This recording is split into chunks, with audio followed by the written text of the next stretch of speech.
আমি খুবই ভাগ্যবান। সেদিন আমার বেঁচে থাকার কথা ছিল। আচ্ছা, মৃত্যু থেকে অনেক কাছে ছিলাম। আচ্ছা, আমি আমারই সংসদ এলাকায় আমার নিজের বাসাকে এড়িয়ে পার্শ্ববর্তী আর একটা বাসায় আশ্রয় নিয়েছিলাম। বেশ। তখন চারদিক থেকে মিছিল আসছিল এবং এটা আসলে ছিল প্রধানমন্ত্রী গণভবন কেন্দ্রিক, এবং এটা আমরা অবাক হলাম যে সংসদ এলাকাতেও এটা ছড়িয়ে পড়ে এবং একটা লুটপাটের যে লুম্পেন স্টাইলের কতগুলো ঘটনা ঘটে এবং সেখানে বিভিন্ন ধরনের লোক আসে এবং এদের মধ্যে বেশিরভাগই মনে হয়েছে এটা কোন রাজনৈতিক অভ্যুত্থান, এটা লুটপাটের অভ্যুত্থান। না, একটা কথা জিজ্ঞাসা করি, সে তো আমরা তখন সেটা দেখলাম এবং মাননীয় প্রধানমন্ত্রীকে যে বাসাতে ছিলাম তারা সে বাসাতেও হামলা করে। আচ্ছা, তারা জানতো না যে সেখানে আমি আছি। আচ্ছা, আমার বাসা তারা লুটপাট করেছে, কিন্তু যে বাসায় আমি গিয়ে আশ্রয় নিলাম সেখানে তা হামলা করবে এটা আমি ভাবতে পারি।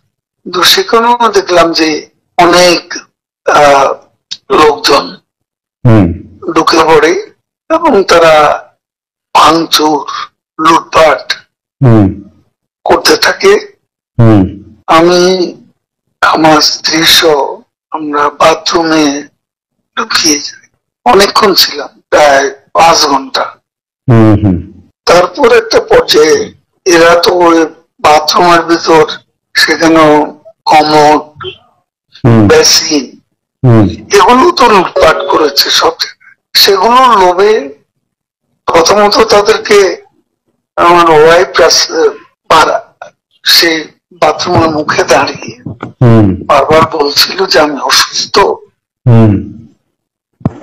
এ কথা বলে তাদের ফিরিয়ে দিচ্ছে। তো একটা পর্যায়ে তারা এই বাথরুমে যেগুলো আছে সেগুলো লুট করার জন্য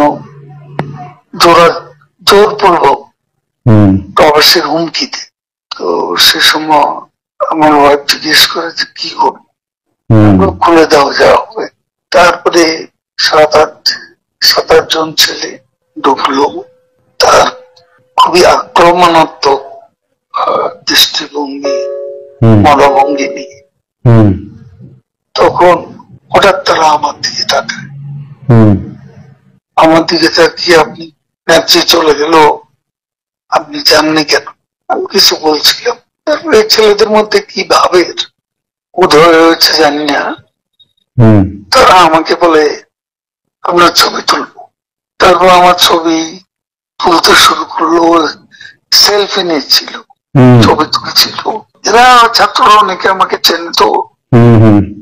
কি কারণে তারা তখন আক্রমণাত্মক যে মনোভাবটা ছিল সেটা নিমেষে শীতল হয়ে গেল। তারা ঠান্ডা মাজাজে তখন কথা বলছিল। এদের মধ্যে আবার এক পর্যায়ে একটা গ্রুপ তারা চেয়েছিল আমাকে রাস্তায় সেনাবাহিনী হাতে তুলে দিতে, কেউ কেউ আবার এটাও চেয়েছিল যে জনতার হাতে তুলে দিতে। এটা অবশ্যই তখন একটা মানসিক ভাবে ভেতরে ভেঙে পড়েছিলাম। এরপর এরা এদের একটা শার্ট, এদের ওই ব্যাজ, লাল পতাকা শোভিত ব্যাজ লাগিয়ে আবার কালো একটা মুখে একটা মাস্ক দিয়ে আমাকে হাঁটতে হাঁটতে সংসদ এলাকা থেকে বড় রাস্তা গণভবন অভিমুখী রাস্তা ওখানে নিয়ে যায়। আচ্ছা। ওখানে নিয়ে আমার হঠাৎ করে কোত্থেকে একটা একটা ট্যাক্সি আসে, হুম একটা ইজি বাইক, হুম সেটা খালি ছিল, হুম ওখানে কোনো গাড়ি ঘোড়া কিছু ছিল না। হুম ওটা হঠাৎ করে কেন যেন এসে পড়ল, হুম কত আমার ভাগ্য। এরা দুজনে আমাকে নিয়ে, আমার ওয়াইফকে নিয়ে ওটাতে উঠলো আর বলতে লাগলো, ওতে তো অসংখ্য মানুষ, হুম চেক আপ সব জায়গায়। এরা বলতে লাগলো যে আমাদের চাচা চাচি অসুস্থ, হুম হাসপাতালে নিচ্ছি, হুম ডিস্টার্ব করবে না। হুম এই করে করে নিয়ে গেল একটা অনেক দূরে একটা জায়গা। তো এটা হলো, ভাবতেও পারেনি ওরা যখন বাথরুমে ঢুকলো যে বেঁচে হুম থাক, হুম সে বেঁচে থাকাটাই